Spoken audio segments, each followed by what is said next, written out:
다시 한번 예수님이 나를 위해 부활하셨습니다. 네, 이번에는 막 눈이 왔다가 비가 왔다가 그쵸? 그리고 막 벚꽃이 피었다가 이제는 낮에 더워서 지금은 에어컨을 약간 켠 상태입니다. 거의 뭐 사계절이 다 있었던 봄이 아닌가 그렇게 생각이 될 정도예요. 그죠? 그리고 이 봄이 끝나가는 이 즈음에 부활절이 조금은 늦게 찾아왔습니다. 지난주일 종려주일을 보내고 또 한 주간 고난주간 새 특별 새벽 기도를 했습니다. 매일 새벽에 일어나서 새벽 기도를 하고 또 함께 기도하는 시간은 참 피곤하지만 또 참 행복한 시간이었습니다. 새벽 기도 끝나고 푹 자면은 좋겠지만은 또 그럴 수가 없죠. 성도님들은 또 학교를 가시기도 하고 또 직장에 또 출근하셔야 되고 또 저도 개인적인 바쁜 일상을 보냈습니다. 이 5일째 되니까 아주 피곤하더라고요. 금요일쯤 되니까 또 금요일 날 또 제가 설교하는 날이라서 조금 많이 피곤했습니다. 그렇지만은 행복했어요. 왜냐하면 그 새벽에 성도님들이 새벽을 깨우고 이제 민낯으로 나와서 저도 민낯이고 여러분도 민낯이고 나와서 같이 새벽 기도하고 돌아가는 그 모습을 보는 게 목사로서는 굉장히 행복한 그런 순간이었습니다. 또 행복한 일이 또 하나 있었어요. 오늘이 부활절이죠, 그죠? 오늘이 부활주일이라서 우리가 이렇게 달걀 포장을 늘 합니다. 근데 딱 보니까 이제 저하고 우리 진은호 전도사님하고 김현숙 전도사님하고 셋밖에 없는 거예요. 야, 큰일 났다. 이거 어떡하냐. 인원이 좀 필요하다. 주님, 어떡할까요? 그래서 막 카톡도 보내고 했는데 바쁘시더라고요. 많이 바쁘셨나 봐요. 예, 그래서 어떡하고 있나 했는데 때마침 놀러온 우리 중1 키즈들과 중1들과 우리 키즈들 그리고 우리 승아, 하은이, 소리 또 이렇게 다 달라붙어가지고 열심히 달걀 포장을 다 했습니다. 어제 그렇게 비바람이 몰아치는데도 이 아이들이 와서 완전 뉴비들이 다 해냈어요. 할렐루야. 박수 한번 쳐주십시오. 와. 거기다가 우리 서민이 성도님은 아기를 들쳐업고 오늘은 지우가 왔지만 어제는 지혁이가 와가지고 아기를 둘러업고 달걀을 삶으면 여러분들 분발하셔야 됩니다. 그래서 또 오셨죠. 또 우리 예경 집사님은 또 맛있는 족발 사주셨죠. 우리 신수정 집사님은 맛있는 디저트도 사주셨죠. 그래서 못 오시면은 그런 걸로 대체하셔도 나쁘지 않다. 어제 굉장히 잘 먹었습니다. 야, 그래가지고 족발 먹었어. 니네 라면 먹었지. 그러면 8시까지 있든지, 그죠? 잘 먹었습니다. 정말 행복했어요. 이렇게 처음에는 좀 막막했지만 나중에는 이제 행복하게 끝나는 이런 반전이 있었습니다. 여러분, 반전이 무슨 뜻입니까? 처음과 끝이 완전히 달라지는 이야기죠, 그죠? 요즘 드라마나 영화에 아주 자주 등장하는 그런 장치이기도 합니다. 처음에는 이렇게 아무 의미 없어 보이는 그런 인물이나 사건들이 내용이 쭉 진행되면서 점점 더 빌드업이 되죠. 과정들이 지나가면서 마지막에 딱 하고 터뜨리면 와, 저 사람이 범인이었어? 와, 저게 이런 일이었어? 이러면서 처음에 뿌렸던 떡밥이 마지막에 이렇게 딱 회수가 되면서 반전의 그 쾌감을 딱 주는 때가 있습니다. 그렇죠? 바로 얘 입 좀 막아주세요. 청테이프로 입 좀 막아줘. 오늘 왜 이렇게 입이 뚫렸어? 평상시에 가만히 있다가. 자, 그 처음에는 이런 반전들이 있었는데 사실은 우리에게 있어서 가장 큰 반전은 바로 이 십자가의 사건인 줄로 믿습니다. 왜냐하면은 베들레헴의 마구간에서 아주 초라하게 태어나셨던 예수님이시죠. 그죠? 그렇게 태어났던 아기가 사실은 누구였어요? 아무도 들떠보지 않았던 그런 베들레헴 마구간에서 태어난 아기가 사실은 누구예요? 하나님의 아들이셨습니다. 그리고 이스라엘의 최고 종교 지도자들과 로마에 맞서서 하나님의 나라를 선포하고 사람들을 돌보시다가 가장 끔찍한 사형인 어디예요? 십자가에 달려 죽으셨어요. 그러나 죽음으로 끝나지 않고 다시 부활하셨습니다. 그래서 예수님께서 이 최고의 반전을 이미 2000년 전부터 우리에게 보여주고 계시는 것이죠. 그러면서 이렇게 말씀하셨습니다. 나는 부활이요 생명이니 나를 믿는 자는 죽어도 살겠고 살아서 나를 믿는 자는 영원히 죽지 아니하리니 이것을 내가 믿느냐. 그럼 다 같이 뭐라고 해야 돼요? 아멘 하는 겁니다. 오늘 요한복음의 이 말씀에도 이 반전의 메시지가 힌트처럼 숨어 있습니다. 바로 예수님의 십자가 위에 달린 명패입니다. PPT를 보여주시고요. 예수님의 십자가 위에 명패가 이렇게 달렸어요. 예. 당시에 십자가 이거 보시면 저 위에 달려 있죠. 당시 십자가는 로마의 식민지에서 정치적인 반란자들 또는 가장 흉악한 범죄자들에게 내리는 최고의 사형이었습니다. 그러니까 우리가 십자가 목걸이를 하고 다닌다는 것은 사형 도구를 목에 걸고 다니는 거랑 같은 의미인 거죠.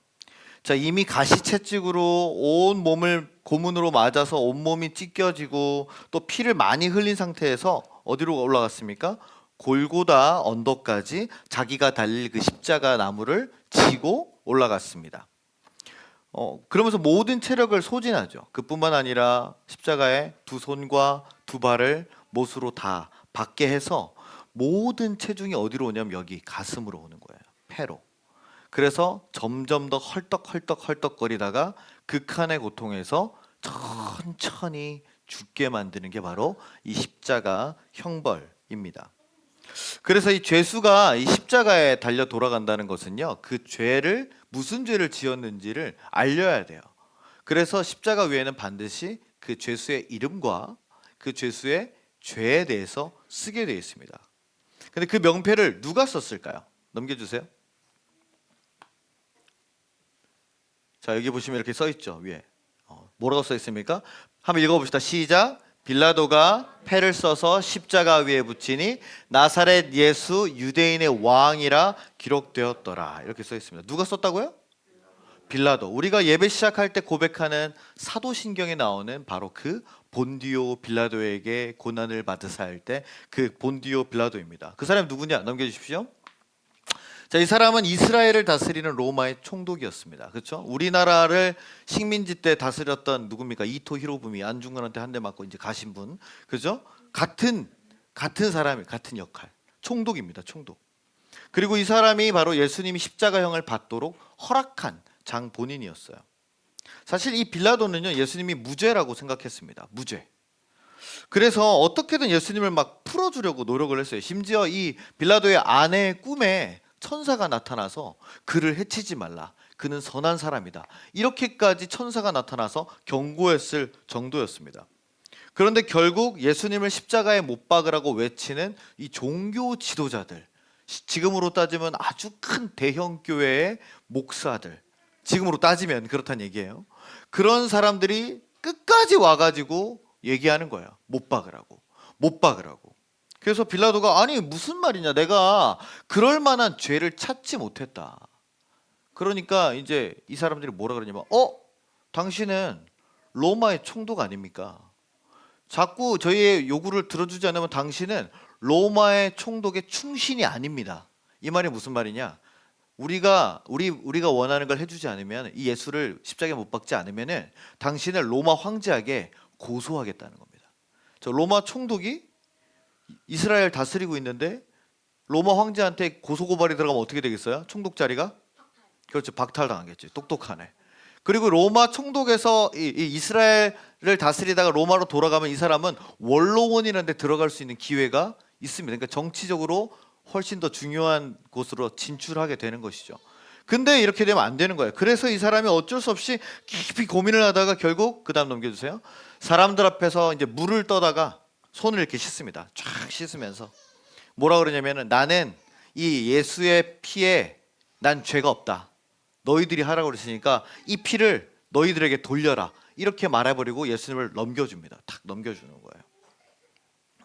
그래서 이 일로 인해서 빌라도는 자신의 총독 자리는 지킬 수 있었지만 결국은 지금까지 오늘날까지도 이 사도신경에서 본디오 빌라도에게 고난을 받으사 십자가에 못 박혀 죽으시고라는 그 고백되는 영원한 저주를 누가 받았어요? 이 본디오 빌라도가 받게 된 것이죠. 자, 그만큼 이 예수님의 십자가 처형은 빌라도에게 특별하고 큰 사건이었습니다. 넘겨주십시오. 네, 그래서 이 빌라도는 예수님의 십자가에 붙일 명패를 썼어요. 자, 예수님이 아까 십자가에 달려 돌아가셨을 때 십자가는 아주 극악한 그 범죄자한테 붙이는 거라 그랬죠, 그렇죠? 그럼 거기에 죄목을 뭐라고 써야 될까요? 예수님이라면 예수님은 이제 예수님의 죄목은 궁극적으로는 뭐였냐면은 뭐 정치적 반란 이런 거였습니다. 정치적 반란. 왜냐하면 로마 황제가 다스리고 있는데 하나님의 나라가 가까이 왔다. 하나님을 믿으라 이렇게 얘기를 했으니까요. 정면으로 반대되는 거였거든요. 그렇게 써야 되는데 빌라도는 뭐라고 썼냐고 했습니까? 아까 따라합시다. 나사렛 예수 유대인의 왕. 자, 얼핏 보면 이 로마 총독이 비웃으면서 쓴 것 같죠. 조롱하느라고. 그래 뭐 예수가 유대인의 왕이라고 해줄게 내가. 그렇게 해줄게. 그 네가 다 해라. 뭐 이런 거 있잖아요. 그런 느낌처럼.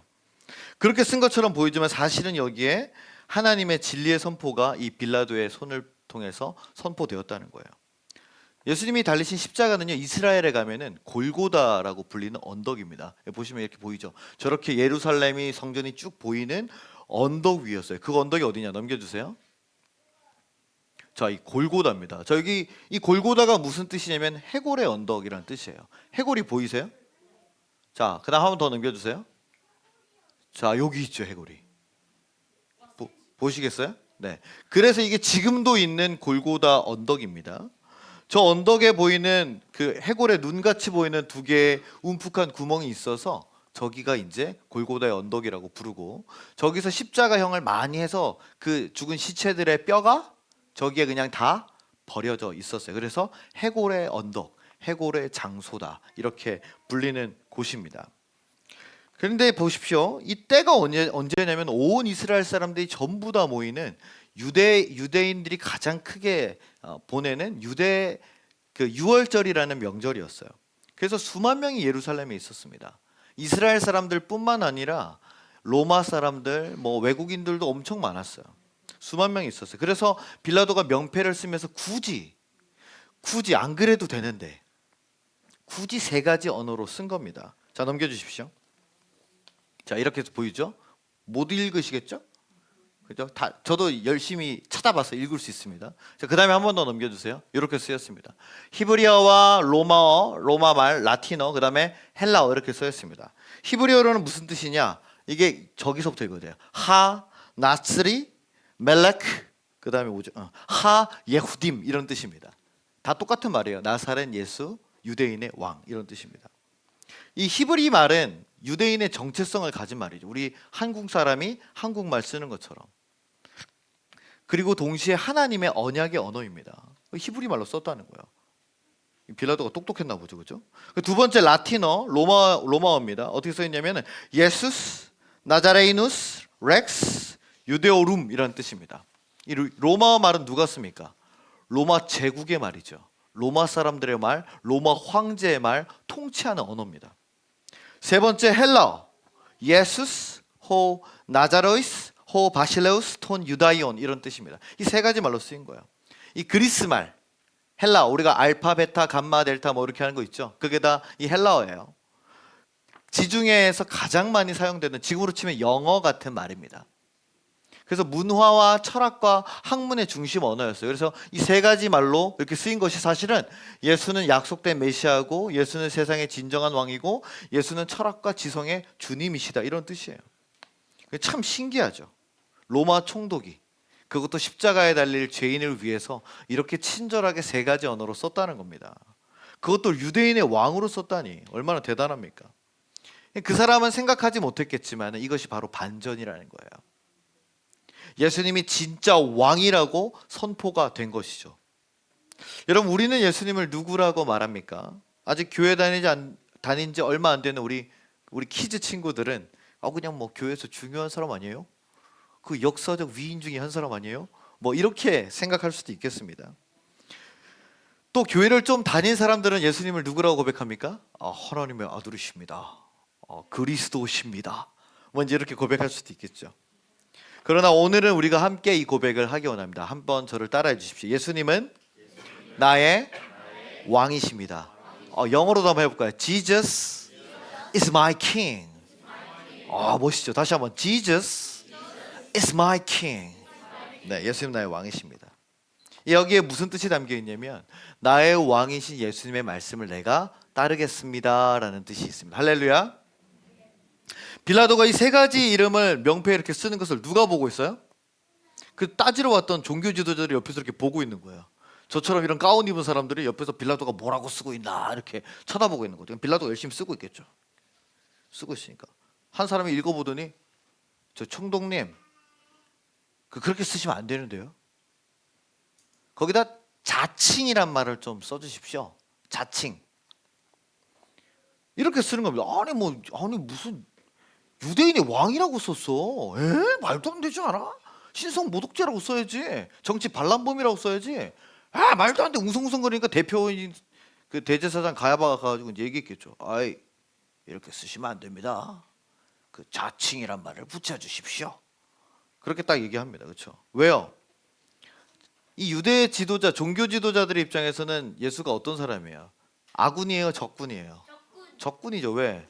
모든 사람들이 예수님 보고 우와 호산나 호산나 하니까 야 이거 좀만 더 있다가는 우리 나와바리 다 뺏기겠는데? 야 우리 헌금 못 걷겠는데? 야 우리 사람들 통제 못 하겠는데? 예수를 빨리 죽여야겠다. 그런 생각밖에 없었어요. 근데 자기들 그렇게 불편하게 만든 우리의 왕이라고 하니까 이 인정이 안 된다는 거야. 인정이. 야 우리도 그런 경험이 있습니다. 사람들하고 막 이제 이야기를 하다 보면은 어떤 사람 굉장히 똑똑한 사람이 있어요. 그죠? 무슨 말을 하면은 그냥 넘어가는 법이 없어요. 논리 정연하게 따박따박 근거를 다 대면서 그건 말이지 이렇게 해서 네가 잘못한 거야. 그건 말이야 이렇게 해서 이렇게 하면서 이렇게 해야 되는 거야. 그럼 우리가 듣고 있다가 어떻게 합니까? 네 잘났다. 네가 다 해라.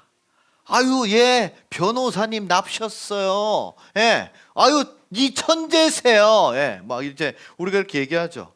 그러면 이제 그 사람은 어떻게 합니까? 나는 틀린 말 하는 적이 없어. 나는 항상 똑바른 말만 하는 사람이야. 이러면서 얼마나 피곤한지 모릅니다. 근데 사실 그 사람이 논리정연하게 하는 말들이 잘 들어보면은 맞는 말이에요. 저희 집에 그런 애가 하나 있어요. 전땡혁이라고 하나 있어요.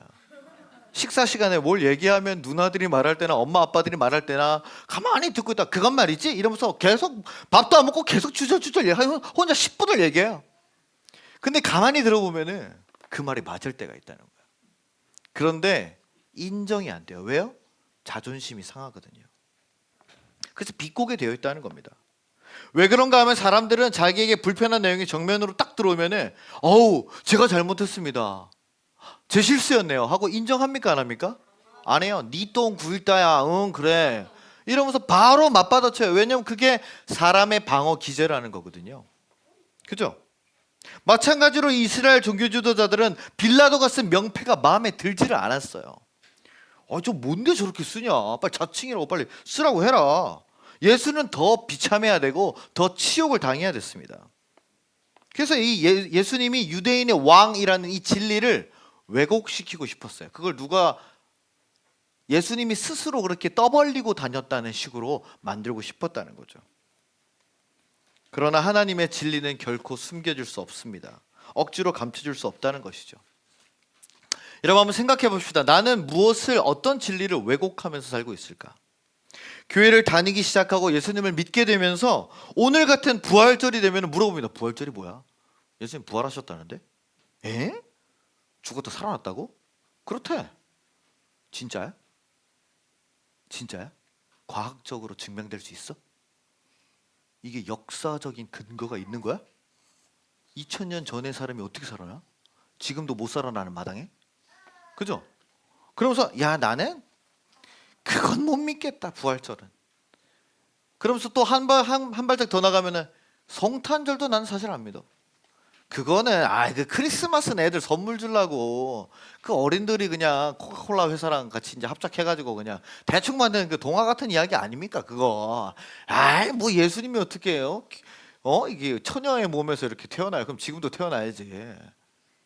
그런 거 난 안 믿어 이러면서 성경에 나오는 놀라운 기적들 많은 이야기들을 하나님의 진리와 예수님의 가르침 성령님의 역사들을 안 믿는 거예요. 교회를 다니면서도. 이게 뭡니까? 왜곡하고 있다는 거죠. 왜곡된 신앙을 가지고 있다는 거예요.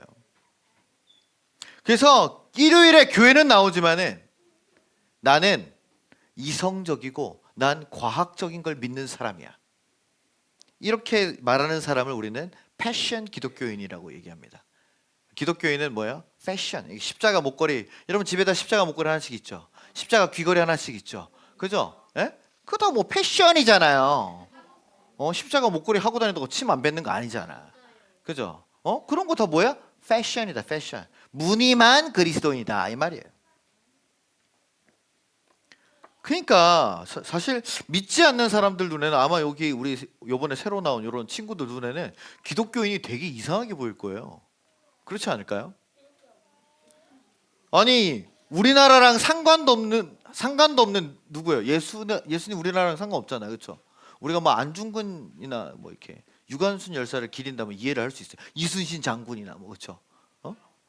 그런데 아니 뭐 우리랑 상관도 없는 예수가 뭐라고 아니 죽었다가 살아났다는데 무슨 말도 안 되는 이야기를 믿는 것으로도 모자라서 야 이렇게 온 난리를 치면서 예수님 부활하셨다고 모여서 야 교회를 이렇게 꾸며놓고 저런 번쩍 있는 옷을 입고 부활절이랍시고 그걸 축하한다고? 야 그건 난 못 믿겠다. 믿지 않는 사람들 눈에는 그렇게 보일 거 아니에요, 그렇죠? 거기다가 찬양하고 눈물 흘리고 기도한다고? 아휴 참 할 짓 없다. 그 사람들은 그게 맞습니다. 그렇게 보는 게 당연하죠. 그러나 우리에게는 이 일이 너무 중요한 거예요. 왜요? 예수님의 부활이 없다면 여러분 기독교는 있을 필요가 없습니다. 그럼 저기 불교 가세요, 불교. 거기는 환생이 있거든요. 그건 죽으셔도 다시 살아나요. 그 업보를 많이 쌓으셔야 돼요, 그죠? 좋은 거를 많이 하셔야 돼요. 기독교의 부활이 없으면은 저 불교나 뭐 아니면 뭐 이렇게 천도교나 남녀 호랑개교나 뭐 이렇게 그런 거 많아요, 종교들, 그죠? 그런 데 가시면 돼요. 아니면 저기 뭐 신천지도 있고, 그죠? 뭐 여러 가지 있잖아요. 예수님의 부활이 있기 때문에 이 기독교가 소중한 줄로 믿습니다.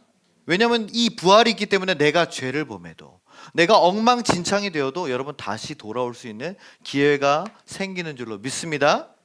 다시 살아날 소망이 있게 되는 거예요. 그리고 뭐라 그러냐 성경은 이 부활은 누구를 위한 부활이에요?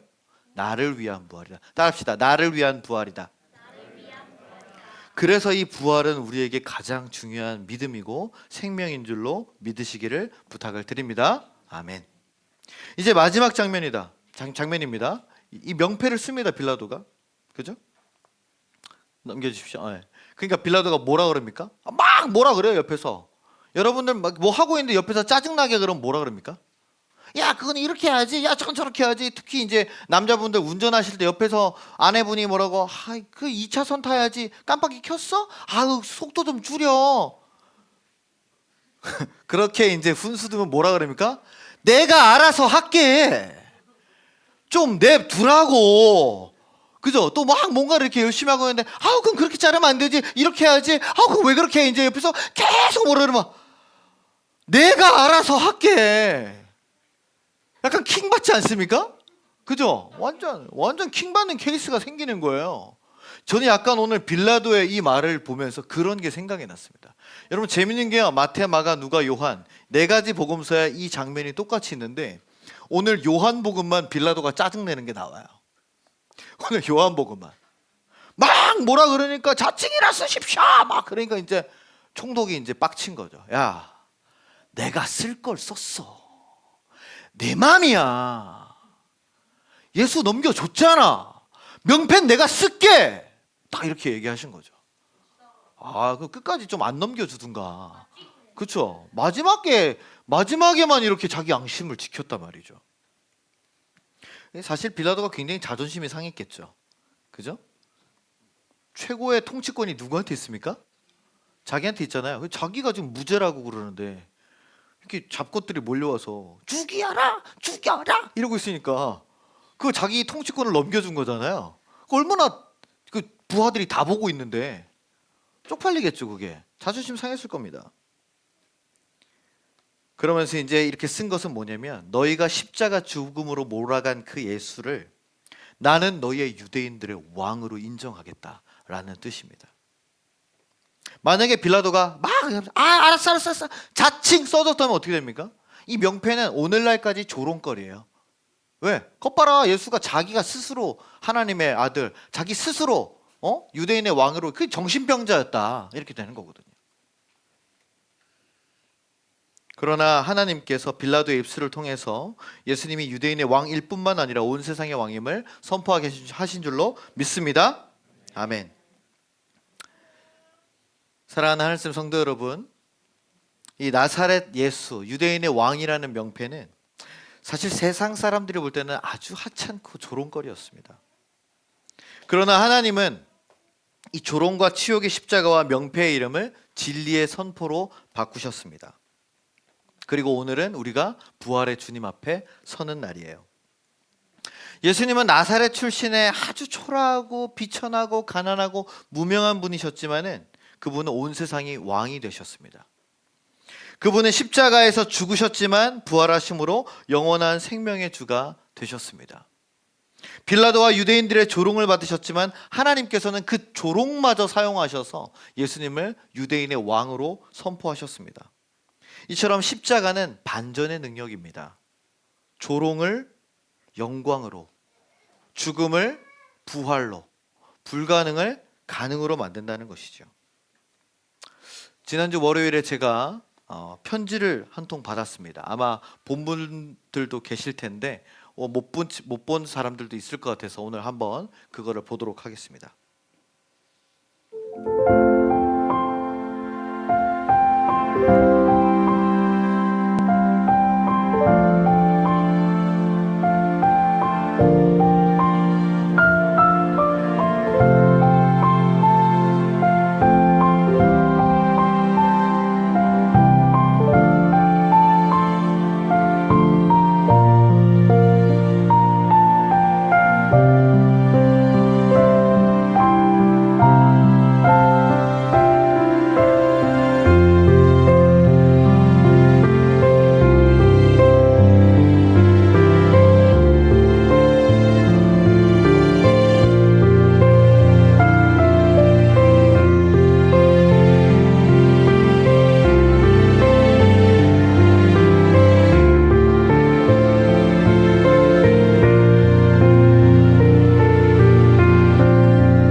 네, 어떠세요? 네.